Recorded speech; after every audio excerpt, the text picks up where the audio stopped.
Hello students, नमस्कार, आदाब, सत श्री अकाल। कैसे हैं आप? अच्छे हैं? आई होप आप अपनी पढ़ाई में व्यस्त होंगे क्योंकि आपका एग्जाम नजदीक आ गया है। आप रिवीजन क्लासों में लगे हुए हैं और इसीलिए इजीली आपके साथ भी त्वरित लगातार रिवीजन क्लास और मॉक टेस्ट सीरीज लेकर चल ही रहा है। साथ ही साथ मैं आपको जानकारी दे दूं कि एमपीएल सीरीज भी सीयूईटी इजीली के द्वारा जारी की गई है। तो अब आप कहेंगे सर ये एमपीएल सीरीज क्या है? आपने आज तक आईपीएल के बारे में सुना होगा, बीपीएल के बारे में सुना होगा, सीजीएल के बारे में सुना होगा, लेकिन एमपीएल एक नया शब्द आपके लिए। तो मैं आपको बता देना चाहता हूं एमपीएल का मतलब है मैराथन प्रीमियर लीग। तो मेरे साथ जुड़े रहिए, मेरे 17 तारीख को मेरे साथ मैराथन में जुड़िए। हिंदी की कंप्लीट मैराथन क्लास लेकर आ रहा हूं और वहां पर आपको कंप्लीट रिवीजन हिंदी का मिल जाएगा जो आपके लिए एग्जाम के लिए बहुत ज्यादा महत्वपूर्ण रहने वाला है। तो डियर स्टूडेंट्स, क्या आप समझ गए हैं क्या है एमपीएल? तो एमपीएल देखने के लिए जुड़ जाइए सीयूईटी इजीली के साथ, ठीक है ना।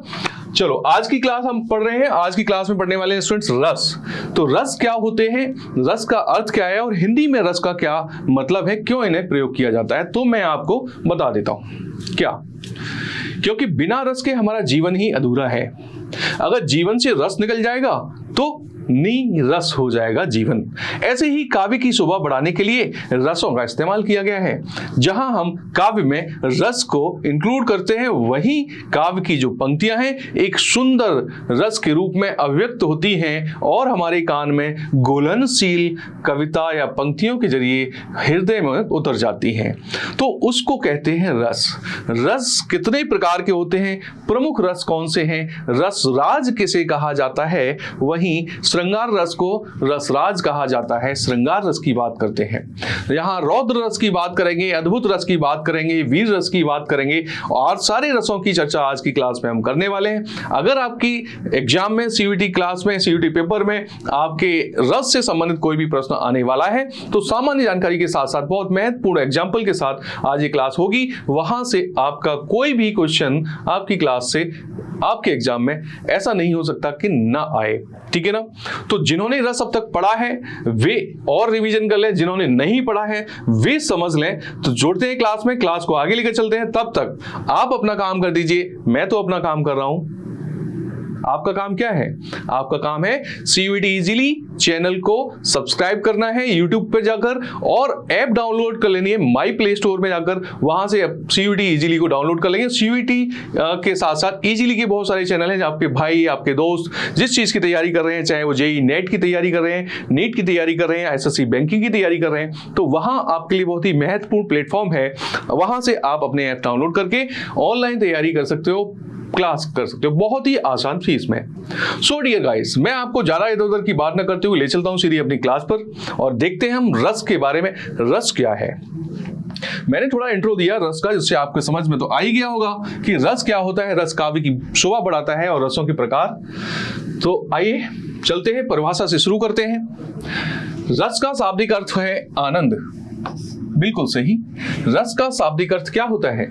आनंद होता है। जिस काव्य को पढ़कर या कविता को पढ़कर कोई व्यक्ति मंत्रमुग्ध हो जाए और आनंद ही आनंद बोले, वहां पर रस की आवृत्ति होती है और रसपूर्ण काव्य होता है, ठीक है। काव्य को पढ़ने या सुनने से जिस आनंद की अनुभूति होती है उसे रस कहा जाता है। पाठक या श्रोता के हृदय में स्थायी भाव ही विभाववादी से संयुक्त होकर रस रूप में परिणत हो जाता है। रसों को काव्य की आत्मा या फिर प्राणत्व माना जाता है। रसों को क्या माना जाता है? रसों को काव्य की आत्मा कहा जाता है या फिर प्राणत्व कहा जाता है। मान लीजिए कि आप कोई पंक्ति या कोई दोहा, सोठा, चौपाई, रस, छंद जो भी पढ़ रहे हैं, आप सुन रहे हैं, आप श्रोता हैं, तो आपको सुनने के बाद, वो रस सुनने के बाद आपके हृदय में उतरता है, जिससे आपके दिमाग में, मन में कोई भाव उत्पन्न होता है और वे भाव ट्रांसफर होते हैं, इधर से उधर करते हैं। संचारी भाव, विभाव, भावानुभाव, ये सारी चीजें आपके मन में होती हैं। स्थायी भाव को लेकर आप चलते हैं, तब आपकी समझ में आता है कि रस क्या होता है। तो ये तो थी रस की परिभाषा। काव्य की आत्मा या प्राणत्व माने जाते हैं। रस के हम अंगों की जहां बात करते हैं बेटा, तो रस के अंगों की संख्या होती है 4, ठीक है। स्थायी भाव, विभाव, अनुभाव और संचारी भाव। तो क्या है स्थायी भाव, क्या विभाव होता है, क्या अनुभाव होता है और क्या संचारी भाव होता है, इसको हम देख लेते हैं, ठीक है। चलिए, स्थायी भाव तो समझ ही रहे होंगे। अंग्रेजी की क्लास में जब आप इंग्लिश पढ़ते हैं तो वहां सेंट्रल आइडिया बोलते हैं। स्थायी भाव उसे कहते हैं कि उपयुक्त पंक्ति का स्थायी भाव क्या था, अर्थात इनके कहने का मतलब क्या था। तो बात कर लेते हैं सबसे पहले हम स्थायी भाव पर। रस का एक अंग है स्थायी भाव, अर्थात प्रधान भाव होता है, इसे ही हम प्रधान भाव कह देते हैं। प्रधान भाव वही हो सकता है जो रस की अवस्था तक पहुंचता है। स्थायी भावों की संख्या भी दी गई है बेटा, कितनी होती है? 9 होती है। लेकिन बाद के आचार्यों ने 2 और रसों की चर्चा की है, जिसमें हम देख लेते हैं वात्सल्य रस और भगवद विषयक। तो यहां 9 संख्या थी, बाद में 2 और जुड़ गए, तो इस तरह स्थायी भावों की संख्या 11 हो जाती है। तो भाई जितने रस होंगे उतने ही स्थायी भाव होंगे। बात समझ में आ गई? अर्थात वर्तमान में रसों की संख्या कितनी है? 11। रस से संबंधित कुछ फैक्ट्स जान लेते हैं। श्रृंगार रस को रसराज या रसपति कहा जाता है, बहुत बार प्रश्न पूछा गया पेपरों में। नाटक में 8 ही रस माने जाते हैं, ये इंपॉर्टेंट पॉइंट है। नाटक में सिर्फ 8 रस होते हैं बेटा, क्योंकि वहां शांत रस को रस नहीं गिना जाता।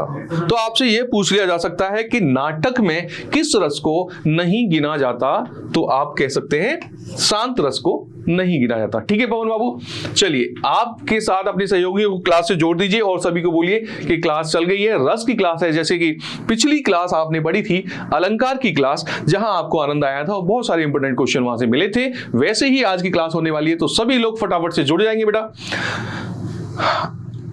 तो यहां शांत रस को नाटक में नहीं माना जाता। भरत मुनि ने रसों की संख्या 8 मानी है। कितनी मानी है? 8। क्वेश्चन बनता है भरत मुनि ने रसों की संख्या कितनी मानी है, तो आप आंसर करेंगे 8 मानी है। श्रृंगार रस के व्यापक दायरे में वात्सल्य रस, भक्ति रस आ जाते हैं, इसलिए रसों की संख्या 9 ही मानना ज्यादा उपयुक्त है। क्योंकि भक्ति, कौन सा? भक्ति और वात्सल्य दोनों ही इंक्लूड हो जाते हैं किसमें? श्रृंगार रस में। अब 2 इसमें इंक्लूड हो जाएंगे तो सब रसों की संख्या 9 ही रह जाएगी। तो सबसे ज्यादा उपयुक्त यही होगा कि रसों की संख्या 9 है, लेकिन यहां कहीं कहीं 11 मानी जाती है। तो ऑप्शन के अनुसार आपको भरना है अपनी क्लास में, एग्जाम में, कि भाई अगर वहां 9 दी गई है संख्या, ऑप्शन में 11 भी दी गई है, तो आप 11 के साथ जाएंगे। अगर 11 नहीं दी गई है तो आप 9 के साथ जाएंगे। बात क्लियर है इतनी सी? ठीक है, हम दूसरे पॉइंट पर आते हैं, विभाव। रस का दूसरा अंग होता है विभाव, यानी कि कारण। विभाव का मतलब है कारण। विभाव स्थायी भाव के उद्बोधक कारणों का विभाग, जन्म देने वाली कारक, उसको हम विभाव कह देते हैं। जैसे कि आलम्बन विभाव, जिसका सहारा या आलम्बन पाकर स्थायी भाव जगते हैं।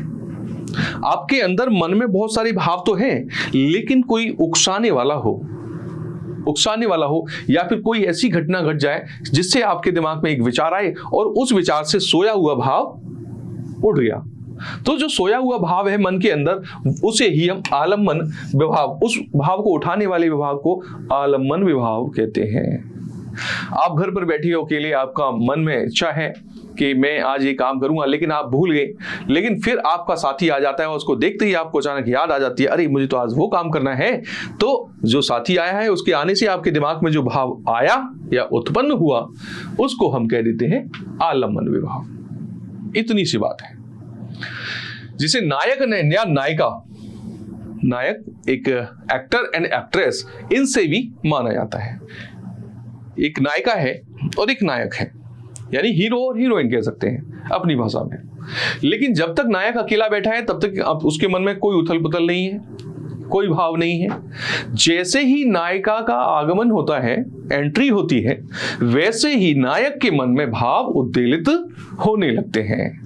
तो नायिका को आने से ही उसके मन में भाव उद्वेलित होने लगे, यानी नायिका का आना एक आलम्बन विभाव का आना माना जाता है। ये समझ गए होंगे आप बात, तो इस चीज को ध्यान रखेंगे तो आपको आलम्बन विभाव समझ आ जाएगा। वही हम उद्दीपन विभाग की बात करें, स्टिमुलस की बात करें, तो मैंने बेटा एक क्लास में आपको स्टिमुलस वेरिएशन के बारे में विशेष एक टिप्पणी भी की थी, एक लाइन, कुछ पंक्ति बोली थी, जहां एक बूढ़ी मां और उसकी बेटी का मैंने उदाहरण दिया था। तो उद्दीपन विभाग क्या होता है? जिस वस्तुओं या परिस्थितियों को देखकर वस्तु या परिस्थिति को देखकर स्थायी भाव तीव्रतर हो जाते हैं, उसे उद्दीपन विभाव कहते हैं। जैसे चांदनी, कोकिल, एकांत स्थल, नायक या नायिका की शारीरिक चेष्टाएं। शारीरिक चेष्टाएं, यहां मैंने आलम्बन विभाव की बात की थी कि जहां नायिका को देखकर नायक के मन में अचानक भाव आ जाते हैं तो वहां आलम्बन था।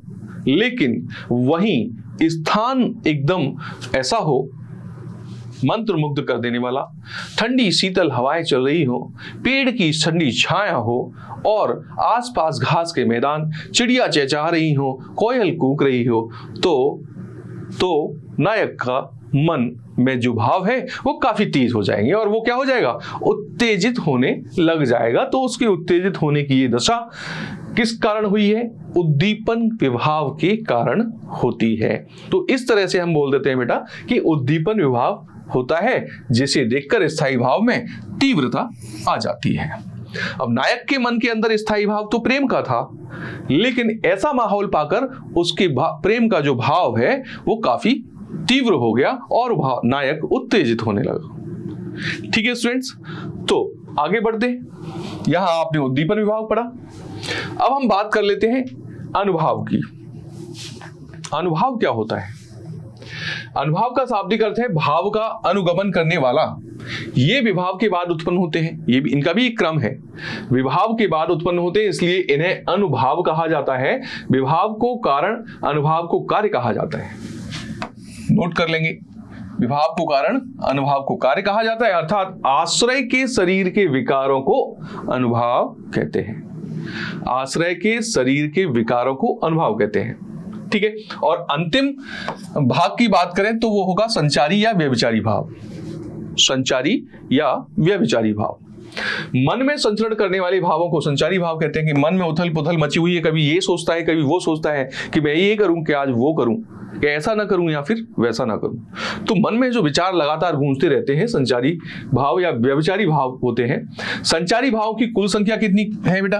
तो इनकी कुल संख्या होती है 33, जो कि कई बार एग्जाम्स में पूछी गई है।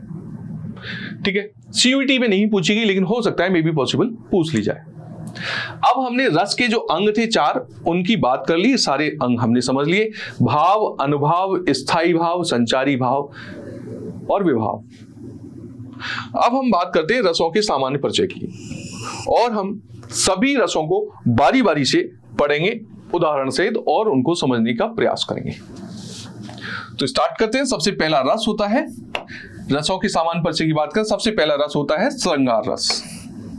ठीक है, श्रृंगार रस। श्रृंगार रस के 2 भेद होते हैं। कितने भेद होते हैं? 2। एक संयोग श्रृंगार और दूसरा वियोग श्रृंगार। रति नामक स्थायी भाव ही श्रृंगार रस में परिणत हो जाता है। जैसे नायक नायिका के मिलने के प्रसंग में जब हीरो हीरोइन से, एक्ट्रेस से मिलता है, यानी कि नायक नायिका से मिलता है, तो इस प्रसंग में संयोग श्रृंगार तथा उनके विरह में वियोग श्रृंगार होता है। भाई नायक है, प्रेम चेष्टा है, नायिका आती है, तो क्या होता है, ये संयोग है कि दोनों मिल गए। लेकिन जैसे ही उसको पता चला कि मेरा हीरो या मेरा नायक मुझसे दूर जाने वाला है, तो वहां विरह की उत्पत्ति होती है और वहां पर विरह या वियोग श्रृंगार कह देते हैं, वियोग श्रृंगार कह देते हैं बेटा। इसके अवयव यानी अंगों की बात करें तो आश्रय कौन होगा? नायक। आलंबन कौन होगा? नायिका। उद्दीपन क्या है? नायिका की चेष्टाएं यानी नायिका की इच्छाएं, ये उद्दीपन है। हाव भाव क्या होगा? तिरछी चितवन और मुस्कान, है ना। अनुभाव क्या होगा? कटाक्ष, आलिंगन, चुंबन आदि। और संचारी भाव में हम कह सकते हैं लज्जा, हर्ष और चपलता। जब एक नायिका एक नायक से मिलती है तो वहां क्या होगा? वहां हम आश्रय और आलंबन की बात करें इस भाव में, संयोग श्रृंगार में, तो आश्रय तो नायक हो जाएगा। नायिका ने देखा किसे? नायक को, तो आश्रय कौन हुआ? नायक। वहीं आलंबन, मंत्रमुग्ध कौन हुई? नायिका। किस पर? नायक पर। उद्दीपन क्या हुआ? नायिका के मन में चेष्टाएं, उसकी इच्छाएं जागने लगी। फिर जब इच्छा जागी तो क्या होगा, एक्सप्रेशन आएंगे, हाव भाव, फिर वो अपना मुंह इधर करेगी, तिरछी निगाहें करेगी, है ना। और चितवन थोड़ी दूर दूसरी तरह की होगी, थोड़ा चेहरे पर मुस्कान भी आ जाएगी। तो हीरो को देखकर, नायक को देखकर ऐसा नायिका के मन में भाव उत्पन्न हो जाएगा। उसका अनुभव या तो आलिंगन हो जाएगा, चुंबन हो जाएगा, और संचारी भाव आफ्टर उसके। तो इसका मतलब अनुभाव के बाद संचारी भाव आते हैं, ये क्रम है बेटा। तो संचारी भाव क्या होगा, या तो उसको शर्म आएगी, जिसको हम लज्जा कहते हैं, लज्जा, हर्ष, या फिर जल्दबाजी, चपलता। तो इस तरह से होता है हमारा श्रृंगार रस। इसीलिए इसको रसराज या रसपति के नाम से भी जाना जाता है। ठीक है, बात समझ में आ रही है आपको। अब इसके हम एग्जाम्पल बात करें श्रृंगार रस के, तो एग्जाम्पल देख लीजिए।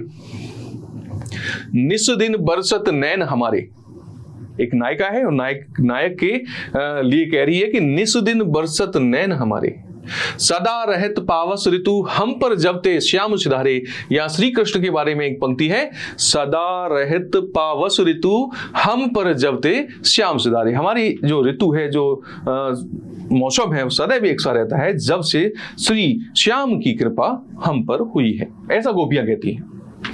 दूसरा एक एग्जांपल है, बतरस लालच लाल की मुरली धरी लुकाए, सोह करे मोहन हंसे दैन के नट जाए। तो एक सुंदर लीला का वर्णन है कृष्ण की कि बतरस लालच लाल की मुरली धरी लुकाए, श्याम जी कान्हा की, मेरे कान्हा की मुरली दुबका के रख दी, छुपा के रख दी है, सोह करे मोहन हंसे देन के नट जाए। पीछे छुपा लेते हैं और जब देने की बात करते हैं तो मना कर देते हैं, नाट जाते हैं, वहां से भाग जाते हैं। तो यहां श्रृंगार की उत्पत्ति हो रही है। एक और एग्जांपल देखते हैं, तरनी तनुजा तट तमाल तरवर बहुछाए, झके कूल सो जल परसन हित मनहु सुहाए। ठीक है, मेरे तो गिरधर गोपाल दूसरो ना कोई। मीरा जी भक्ति में कहती है, मेरे तो गिरधर गोपाल दूसरो ना कोई, जाके सिर मोर मुकुट मेरो पति सोए। उन्होंने कहा, मेरे तो गिरधर गोपाल दूसरो न कोई, जाके सिर मोर मुकुट मेरो पति सोए। तो इस तरह मीरा जी ने अपनी भक्ति धारा में, भक्ति रस में तल्लीन होते हुए श्रृंगार का वर्णन किया है और इस रचना को यहाँ कवि ने रच दिया। तो इस तरह से हम श्रृंगार रस की आराधना करते हैं, इसको सोते हैं, इसको मतलब सोचते हैं और इसको गढ़ते हैं और इसको पढ़ते हैं, फिर इस पर चलते हैं। तो बिना श्रृंगार के सब कुछ अधूरा है। तो हमने श्रृंगार की बात की है, तो मैं आपको बता दूं कि पिछले अध्याय में, पिछले सेशन में हमने अलंकार पढ़ा था। अलंकार, जहां अलम का अर्थ होता है आभूषण, वही काव्य की शोभा आभूषण बढ़ाते हैं और फिर रही बची कसर जो रस छंद इनको पूरा कर देते हैं। ठीक है मित्रों, तो हम दूसरे रस की बात करते हैं, उसका नाम है वीर रस। इस रस में क्या है, उत्साह नामक स्थायी भाव ही वीर रस में परिणत हो जाता है। उत्साह, एक युवक में उत्साह भर देना। इसके जो अंग हैं वो क्या हैं, वो निम्नलिखित हैं। स्थायी भाव क्या होता है इसका, उत्साह होता है, आलम्बन शत्रु, आश्रय नायक वीर पुरुष और उद्दीपन युद्ध के बाजे। और अनुभाव की बात करेंगे तो अनुभाव अंगों का फड़कना यानी कि रोमांच। जैसे कि एक कविता है, आपने छोटी कक्षाओं में पढ़ी होगी, जब पढ़ते थे तो उस कविता को पढ़ते पढ़ते ही हमारे शरीर के अंग फड़कने लगते थे और मन में एक लालसा आ जाती थी, एक इच्छा आती थी, उत्साह आ जाता था। वही पंक्ति में एक बार फिर पढ़ रहा हूं कि वीर तुम बड़े चलो, धीर तुम बड़े चलो, सामने पहाड़ हो के सिंह की दहाड़ हो, तुम कभी रुको नहीं, तुम कभी झुको नहीं। तो एक वीरता के लिए, एक वीर पुरुष के लिए अगर एक कविता पढ़ी जाए तो क्या होगा, वीरता से भरपूर हो जाएगा। वहीं साज चतुरंग सैन अंग में उमंगधारी, सरजा शिवाजी जंग जीतन चलत है। तो शिवाजी के लिए भी, एक वीर पुरुष के लिए भी एक पंक्तियां रची हैं। तो यहां हमने देखा स्थायी भाव क्या हो गया, उत्साह नायक के मन में, वीर पुरुष के मन में आता है। आलम्बन शत्रु, जो उत्साह आया है किसके लिए, शत्रु के लिए आया है। आश्रय क्या है, नायक यानी हीरो, वीर पुरुष उद्दीपन है युद्ध के बाजे।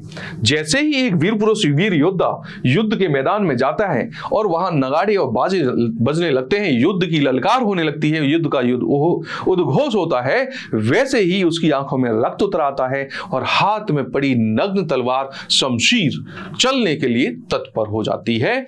तो बेटा युद्ध के बाजे उद्दीपित करते हैं वीर पुरुष को। अनुभव क्या होगा? अंगों का फड़कना और रोमांच।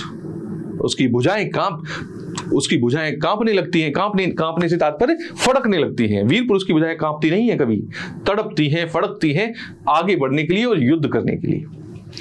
तो इस तरह से बेटा ये वीर रस की उत्पत्ति होती है जो काव्य की शोभा बढ़ाता है।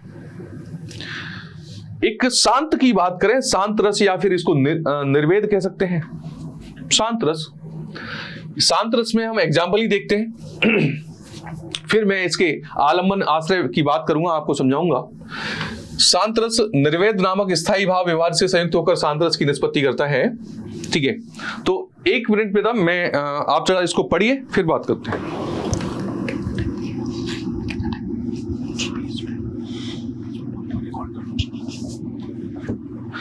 ठीक है बेटा, तो इस तरह से शांत रस की निष्पत्ति करते हैं। मन रे तन कागद का पुतला, लागे बूंद विनस जाए छिन में, गर्व करे क्यों इतना। तो ये पंक्ति कहती है, शांत है कि हे मन इतना क्यों गर्व करता है, मन तो तू एक कागज के पुतले के समान है, अगर बारिश की एक बूंद भी तेरे ऊपर गिर जाती है तो छिन्न भिन्न हो जाएगा। तो इसलिए गर्व नहीं करने की बात कही है। निर्वेद नामक इस रस में शांत रस को माना गया है। तपस्वी क्यों इतने हो क्लांत, वेदना का यह कैसा वेग, आह तुम कितने अधिक हताश, बताओ ये कैसा उद्वेग। तो तपस्वी के लिए कहा गया। तो इस तरह से बेटा शांत रस की उत्पत्ति होती है। यहां पर स्थायी भाव क्या होगा? निर्वेद, आलम्बन, ईश्वर का चिंतन, संसार की आसारता और आश्रय ज्ञानी व्यक्ति आश्रय होगा। उद्दीपन होगा सत्संग, दार्शनिक ग्रंथ का पठन और संचारी भाव ग्लानि, उद्वेग, दैन्य और जड़ता। यानी कि सत्संग में जाने के बाद फिर ग्लानि होती है कि हे भगवान हमने ये क्या किया, हमको नहीं करना था। तो शांत रस यहां पाया जाता है। वही हम वात्सल रस की बात करें, अगला रस जो है वात्सल है। वात्सल नामक स्थायी भाव की विभावादि के संयोग से वात्सल रस के परिणत होता है। इसके जो अंग है वो आप यहां देख लेंगे। हम एग्जाम्पल की बात करते हैं। वात्सल रस में क्या एक उदाहरण दिया गया है? जसोदा हरि पालने झुलावे, हलरावे दुलरावे, मलहावे जोई सोई कुछ गावे। जसोदा जी भगवान श्री कृष्ण जी के पालने को हिला रही हैं। जसोदा हरि पालने झुलावे। जसोदा को नहीं पता कि मैं जिसको झुलेरे दे रही हूं ये तो स्वयं भू है, स्वयं ईश्वर है। हलरावे दुलावे मलहावे जोई सोई कुछ गावे, और पालने को हिलाते दुलाते कुछ भी मन में आ रहा है गाती जा रही है। तो इस तरह से वात्सल रस है। वात्सल का मतलब एक पुत्र की कामना या पुत्र के साथ प्रेम मतलब वात्सल कहा जाता है। एक छोटे से बच्चे को देखकर हमारे मन में भी यह भावना उत्पन्न हो जाती है और बच्चे को गोद में उठा लेते हैं, कभी उसको किस करते हैं, प्यार करते हैं, कभी उसको घुमाते हैं, इधर करते हैं उधर करते हैं। वैसा ही यशोदा माँ अपने पुत्र यानी भगवान श्री कृष्ण कान्हा के लिए कर रही हैं।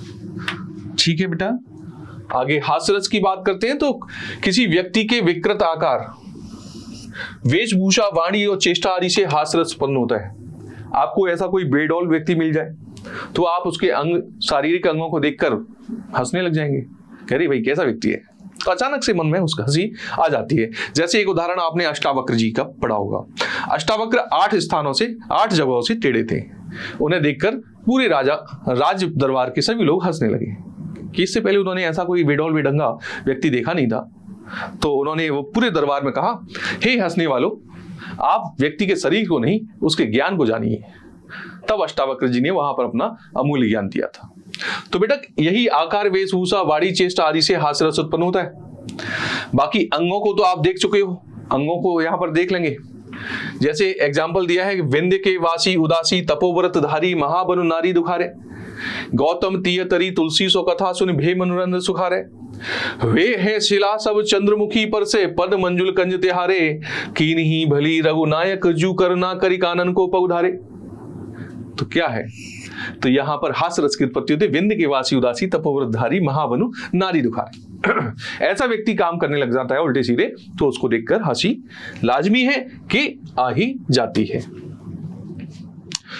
एक भयानक रस की उत्पत्ति होती है। भयानक रस की बात करते हैं तो क्या भयानक जो शब्द से ही ऐसा प्रतीत होता है, किसी भयप्रद वस्तु व्यक्ति या स्थिति का ऐसा वर्णन मन में भय या संचार करे, भयानक रस की व्यंजना करता है। इसके अंग है स्थायी भाव, वही सारे अंग हैं। हम चारों अंगों की बात यहां कर लेंगे। देखो यहां पर एक एग्जाम्पल देख लेते हैं, उदाहरण। उधर गर्जी सिंधु लहरियां कुटिल काल के जालों सी, उधर गर्जी सिंधु लहरियां कुटिल काल के जालों सी, चली आ रही फेन उगलती फन फैलाए बयालों सी। यहां एक नदी के संबंध में चिता सर्ग कामायनी में जयशंकर प्रसाद ने लिखा है कि उधर गर्जी सिंधु नदी में इतनी तेज लहरें उठ रही हैं और इतनी तीव्र वेग के साथ बह रही है कि काल के जालों जैसी प्रतीत हो रही है। चली आ रही फेन उगलती फन फैलाए बयालों सी, ऐसा लगता है कि आसपास के क्षेत्र को, गांव को अपने साथ बहाकर ले जाने वाली है। कामायनी में लिखा जयशंकर प्रसाद ने, किस सर्ग में? उस सर्ग का नाम है चिता सर्ग। तो एकदम डर उत्पन्न हो जाता है, भयानक है। एक और यहां प्रलयकालीन समुद्र का भयप्रद चित्रण किया गया है, इसका हमने व्याख्या कर दी। भयानक रस है, प्रलय कालों में समुद्र की ऊंची ऊंची लहरें आलम्बन है, देवगढ़ आश्रय है, भय स्थायी भाव और अंत है भयानक रस। एक उदाहरण है इसके दो, देख लेते हैं। आज बचपन का कोमल गाथ, आज बचपन का कोमल गात, जरा का पीला पात, 4 दिन सुखद चांदनी रात और फिर अंधकार अज्ञात। तो उम्र की बात कही गई है। आज बचपन का कोमल गात, आज बचपन है, वह कोमल गीत, बहुत सारी चीजें, बहुत अच्छी बात है। जरा बुढ़ापा का पीला पात, जब बुढ़ापा आ जाएगा तो शरीर पीला पड़ने लगेगा। और फिर अंधकार अज्ञात, और उसके बाद अंततः ईश्वरमय हो जाना, यानी मृत्यु को प्राप्त हो जाना। परिवर्तन कविता का पंत, सुमित्रानंद पंत निराला जी की कविता है और कविता का नाम परिवर्तन है। ठीक है। एक और अजगर ही लखी, एक और मृगराय, बिकल बटोही बीच ही पर्यव मूर्छा खाए। कभी कभी ऐसी कंडीशन हो जाती है, ऐसी स्थिति बन जाती है कि एक और कुआं तो एक और खाई, अब किधर जाया जाए, वहां डर लगने लगता है, अब क्या होगा। तो वही एक एग्जाम्पल है कि एक और अजगर सांप ही, लख एक और मृगराय, और एक और मृग है। तो बिकल बटोही बीच ही पर्यव मूर्छा खाए, बीच में जो फंसा वो डर के मारे मूर्छा खाकर गिर गया। तो भयानक के बाद फिर हम आ जाते हैं बेटा रौद्र रस पर। शत्रु अथवा अवनीति व्यक्ति की चेष्टाओं, गुरजनों की निंदा, अपमान आदि से उत्पन्न क्रोध विभाव से संयुक्त होकर रौद्र रस में परिणत होता है। इसके अंग है स्थायी भाव, क्रोध है, आलम्बन, शत्रु, भाई शत्रु को देखकर क्रोध आता है, विपक्षी या देशद्रोही या गुरुद्रोही या दुराचारी व्यक्ति को देखकर क्रोध आता है। तो ये सब क्या है? आलम्बन, उद्दीपन, कटु वचन, उल्टे शब्द, शत्रु के द्वारा किए गए अपराध, अनुभाव, नेत्रों का लाल होना, होठ फड़कना, दांत भींचना, गुस्से में खिसियाना, संचारी भाव, अमर्ष, मोह, मद, जड़ता, गर्व और स्मृति। तो ये इसके अंग हो गए रस के बेटा। वही उदाहरण की बात करें तो बोरों सवे रघुवंश कुठार की धार में बारन बाज सरत्य ही, बाण की वायु उड़ाए के लक्षण लक्ष्य करो आ रही समर्थ ही। यहाँ परशुराम आश्रय है, परशुराम के संदर्भ में कहा गया दुआ है, आश्रय परशुराम है। और किसके विषय में? राम लक्ष्मण आलम्बन है। शिव धनुष उद्दीपन है, परशुराम की गर्भोत्तियां अनुभव है, गर्व एवं अमर्ष संचारी भाव है। वही अतः रौद्र की अभिव्यक्ति हुई है अंत में, रौद्र रस यहां पर आ गया। तो भगवान श्री राम और लक्ष्मण आलम्बन बने हैं, परशुराम आश्रय हैं। तो आश्रय यानी आश्रय किस पर आया? आलम्बन पर। तुमको देखकर ऐसा यहां पर रौद्र रस की उत्पत्ति बेटा हो गई। 8वें रस की चर्चा कर लेते हैं, करुण रस। करुण, मन कुंठित होता है तो हृदय में करुणा आ जाती है। करुणा के साथ साथ एक शब्द दया भी आता है। तो देखते हैं, शोक नामक स्थायी भाव विभाव आदि के संयोग से करुण रस में परिणत होता है, यानी बदलता है। परिणत का मतलब बदल जाना। इसके अवयव कौन से हैं? स्थायी भाव क्या? शोक हो जाएगा, आलम्बन, प्रियजन का मृत शरीर। जब कोई डेथ हो जाती है, घर में नश्वर शरीर त्याग कर चले जाते हैं, तो शोकमय वातावरण हो जाता है। संचारी निर्वेद, ग्लानि, चिंता, मोह, विषाद और अनुभव, आश्रुपात, विलाप, ये अनुभव होता है। इसके बाद शिथिलता, स्मृति लोप। तो उदाहरण देखें, राधो गीत गोद कर लीन हो, नयन सरोज स्नेह सलिल, सुचि मनहु अरघ जल दीन हो। यहाँ दोहे की बात करें तो जटायु की मृत्यु का प्रसंग है ये। राधो गीद, गीद मीन्स गिद्ध, गीद गोद कर लीन हो, नयन सरोज स्नेह सलिल, सुच मनहु अरघ जल दीन हो। मृत जटायु आलम्बन है, राम आश्रय है, आश्रम की राम जी की गोद में वो थे तो आश्रय है। जटायु का शरीर उद्दीपन है, उन्हें देखकर, जटायु को देखकर राम के आंसू बह रहे हैं और आंसू बहना अनुभव हो जाता है। चिंता, क्रोध, स्मृति संचारी भाव है, मन में चिंता सता रही है, क्रोध आ रहा है बार बार, अतः राम का शोक करुण रस में परिवर्तित हो गया और राम जी जटायु को अपनी गोद में लेकर सोच रहे हैं, विचार कर रहे हैं। तो बेटा ये था करुण रस का एक एग्जाम्पल। एक और एग्जाम्पल देख लेते हैं कि अभी तो मुकुट बंधा था हाथ माथ, हुए कल ही हल्दी के हाथ, खुले भी न थे लाज के बोल, खिले थे चुम्बन शून्य कपोल, हाय रुक गया यही संसार, बिना सिंदूर अनल अंगार, वात हत लटकावत, सुकुमार पड़ी है छिन्नादार। कितनी करुण रस की एक पंक्ति कह दी है कि अभी तो हाथ में हल्दी लगी थी, अभी तो माथे पर मुकुट सजा था, अचानक ये क्या हो गया, हाय ये क्या हो गया। तो बेटा करुण रस की बात करते हैं तो यहाँ करुण रस की एक विभत्स करुण रस की एक उत्पत्ति हुई है। काफी विचारणीय और काफी अच्छा रस है, मतलब ठीक है। बीभत्स रस की बात करते हैं। वैसे तो वास्तविक अर्थ होता है बीभत्स का घृणा। घृणा नामक स्थायी भाव विभाग से संयुक्त होकर बीभत्स रस में परिणत हो जाता है। अंग आप देख सकते हैं, सिर पर बैठो काग आंख दो खात निकारत, खींचत जीव श्यार अतः आनंद उर्धारत। तो ये जो पंक्ति कही गई है, यहाँ स्थायी भाव जुगुप्सा घृणा है, पाठक आश्रय है। देखते हैं स्थायी भाव जुगुप्सा आलम्बन, मांस रक्त अस्थि यानी मृत शरीर का कोई भी धनाधुरी नहीं है, उस पर कौवे यानी और पक्षी लगे हुए हैं, दोनों आंखों को निकाल रहे हैं, नोच कर खा रहे हैं। कितना घृणा आ रही है ये पंक्तियां ही सुनकर। तो जिसको सुनकर एकदम घृणा उत्पन्न हो जाए, देखकर घृणा उत्पन्न हो जाए, तो वहां पर बेटा बीभत्स रस की उत्पत्ति हो जाती है। अद्भुत रस की बात करते हैं तो हम एग्जाम्पल पढ़ लेते हैं सिर्फ। अखिल भुवनचर अचर सब हरिमुख में लख मातु, चकित भई गिद्ध वचन विकसित दृगफल कातु। माता कौशल्या से संबंधित वाक्य है, कविता है। शिशु राम के मुख में सभी लोगों का देखना आलम्बन है, चकित होना, रोमांच, आंखें फैलाना, अनुभव, इन सब से पुष्ट होकर विस्मय स्थायी भाव।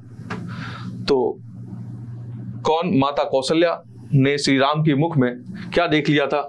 3 लोगों को देख लिया था, सभी लोगों को देख लिया था। तब से यहाँ अद्भुत यानी अद्भुत रस की उत्पत्ति हो जाती है। तो फौरी तौर पर मैंने यहाँ रिवीजन की तौर पे ही क्लास कराई थी, जिससे कि आपने जो रस पढ़े हुए हैं तो आपकी क्लास एग्जाम नजदीक आने वाला है, ज्यादा डिटेल में हम जाना नहीं चाहते थे बेटा। तो आपको रसों से अवगत कराया, कुछ रसों के जो अंग हैं उनसे अवगत कराया, स्थायी भाव क्या होता है, संचारी भाव क्या होता है, रस कितने प्रकार के होते हैं, इत्यादि इत्यादि। तो आओ चलते हैं प्रश्नों की ओर फटाफट से, और इन प्रश्नों को हम कर लेते हैं। तो सबसे पहले हम बात करते हैं क्वेश्चन नंबर फर्स्ट की। तो फर्स्ट नंबर क्वेश्चन में क्या दिया गया है आप एक बार वहां देख सकते हैं।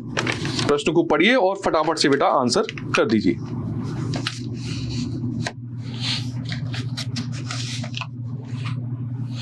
ठीक है, पहला प्रश्न पढ़ें और आप आंसर करें।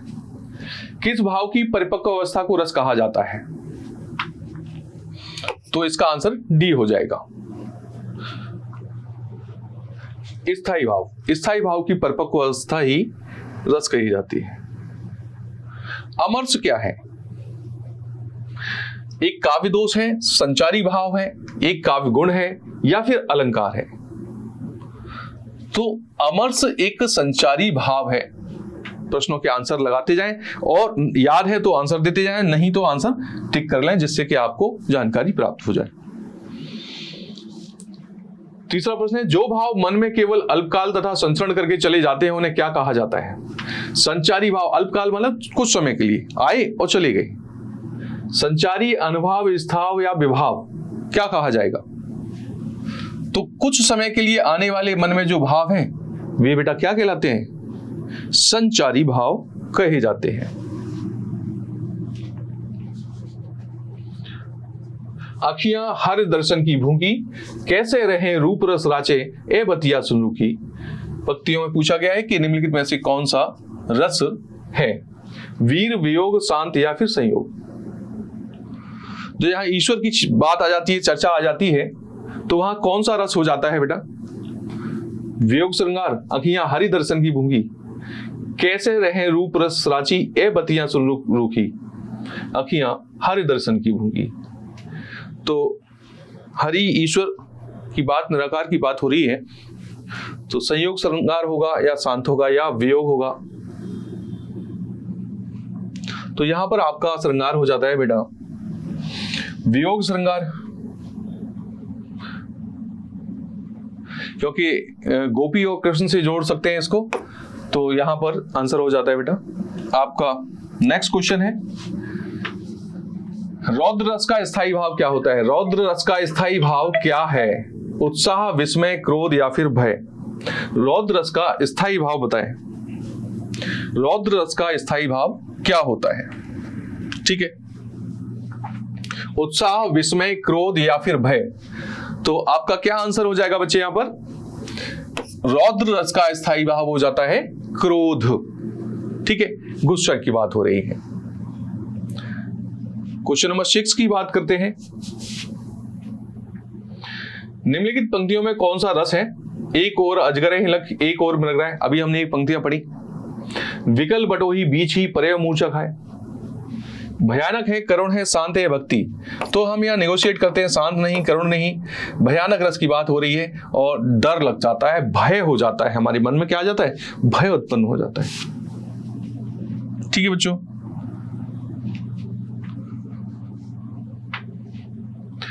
आश्चर्य किस रस का स्थायी भाव होता है? वंडर की बात करी थी अभी, आश्चर्य।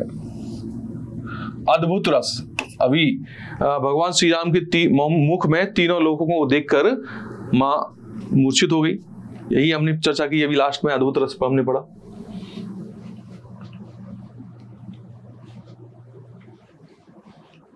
क्वेश्चन नंबर 8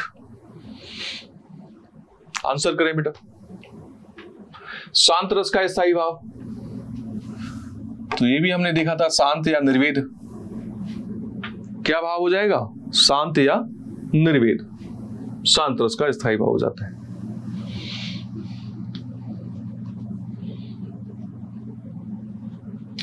मन रे तन कागज का पुतला, यहां कौन सा रस होगा? भक्ति, श्रृंगार, करुण या फिर शांत। मन रे तन कागज का पुतला, तो बेटा शांत रस होगा, निर्वेद रस होगा। भक्ति की बात आती है जहां पर, वहां हमेशा शांत रस की उत्पत्ति होती है, ऐसा आप ध्यान रखेंगे।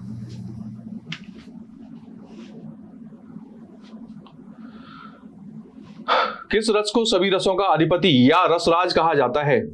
तो ये तो आपको याद है बहुत अच्छे से, मैंने आपको शुरू में ही बताया था कि श्रृंगार रस को रसराज या रसपति की संज्ञा दी जाती है।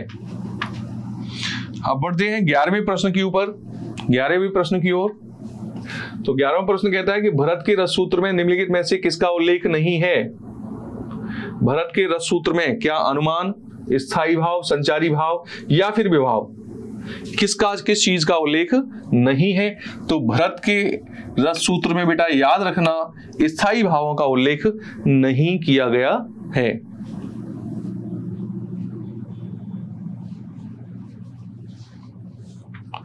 चलो अगले प्रश्न की ओर बढ़ जाते हैं। क्वेश्चन नंबर 12, संचारी भावों की कुल संख्या कितनी है?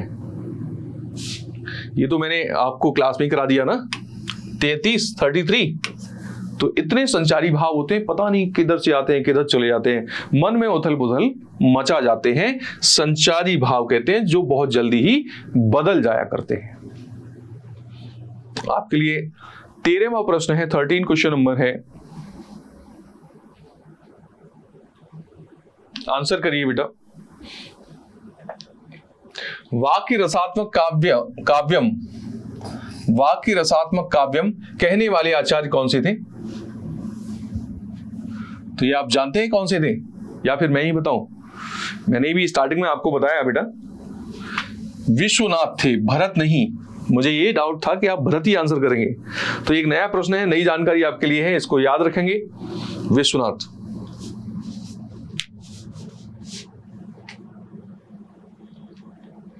क्रोध किस रस का स्थायी भाव है?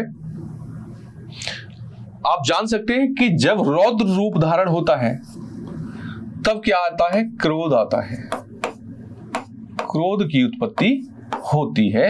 तो यहां क्या होगा बेटा? आंसर आपका सी हो जाएगा।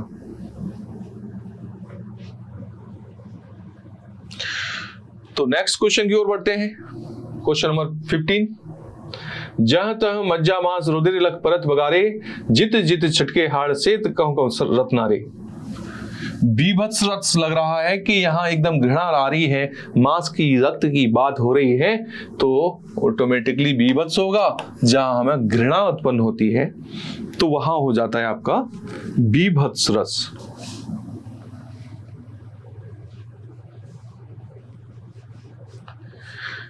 प्रश्न को पढ़ें ध्यान से और फिर इसके आंसर करें बेटा। कहते कि सब कही न जाए का कहिए, देखत तब रचना विचित्र अत समझ मन ही मन रहिए।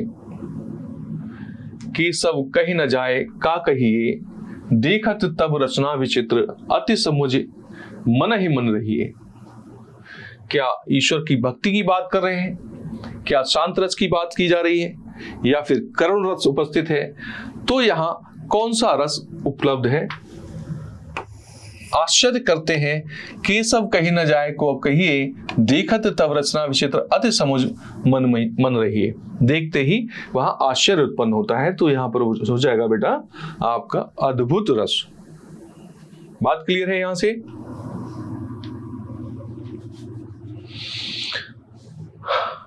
क्वेश्चन नंबर 17, वीर तुम बड़े चलो।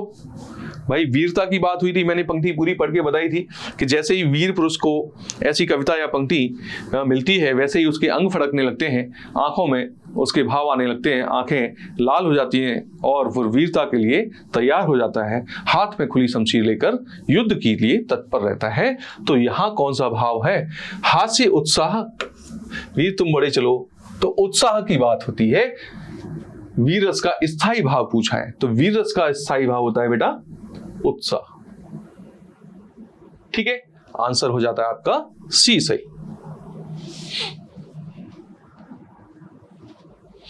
तो अगले प्रश्न की बात करते हैं। माधुर्य गुण में वर्जन है, माधुर्य गुण में वर्जन है व्यंजन। तो यहां बेटा ट ठ ड ढ एवं समास युक्त रचना, आपका यहां आंसर हो जाता है ए सही है। ये आपके जानने योग्य क्वेश्चन है, याद करने योग्य है, आपके लिए एक इंपॉर्टेंट जानकारी है, तो इसको नोट कर लेंगे और लर्न कर लेंगे। ठीक है, ये आपके लिए विशेष बात रहेगी। रस का मान बताने हैं। मन में कनक नंद के आंगन बिंब पकड़े धावल। कौन सा रस है? हास्य रस श्रृंगार। नंद के आंगन, नंद बाबा के आंगन की बात हो रही है। मणिमय कनन नंद के आंगन बिंब पकड़वे धावल। अपना बिंब प्रतिबिंब यानी छाया को पकड़ते हुए श्री कृष्ण जी भागते दौड़ते नंद के आंगन में दिखाई दे रहे हैं। तो यहाँ क्या होगा? क्या वात्सल्य होगा? उन्हें देखकर मनमोह होता है? तो जी हाँ, बिल्कुल सही है, वह वात्सल्य रस की उत्पत्ति होगी। और अब आज के सेशन का अंतिम प्रश्न बेटा, संसार की असारता के कारण उत्पन्न हुए वैराग्य से किसकी उत्पत्ति होती है? इनमें से कोई एक ऑप्शन चुनना है। तो संसार की असारता के कारण उत्पन्न हुए वैराग्य से बेटा याद रखना शांत रस की उत्पत्ति होती है, क्योंकि शांत निर्वेद होता है, ईश्वर की भक्ति की कामना की बात यहां पर होती है।